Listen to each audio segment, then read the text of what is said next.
A e dini qa më bën shumë çudi shpesh herë që shoh dalin njerëz që reklamojnë produkte të ndryshme apo dieta të ndryshme apo mënyra të ushqyerit në mënyrë të ndryshme.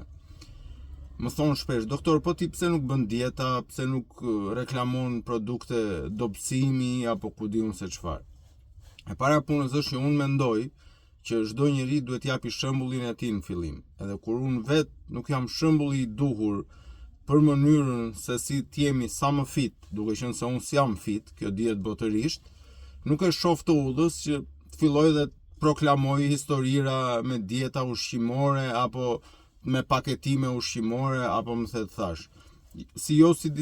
Shoh disa gra, për shembull në internet që nuk janë as pak të mira estetikisht, edhe shesin produkte bukurie, ose tjetra, shoh gra të jetë obeze, që shesin dieta, shesin mënyra ushqyerje, shesin jo po ta sjellim në ushqimin, edhe kjo zonja është CEO e kësaj kompanie, apo është ajo që ndërton dietat që ne duhet të ham, që t'jemi sa më fit. Ndërkohë zonja në fjalë është obeze. Këtë nuk arrit ta kuptoj dot, nuk më bën sens, nuk e di juve, a ju bën sens? Paçim, love you.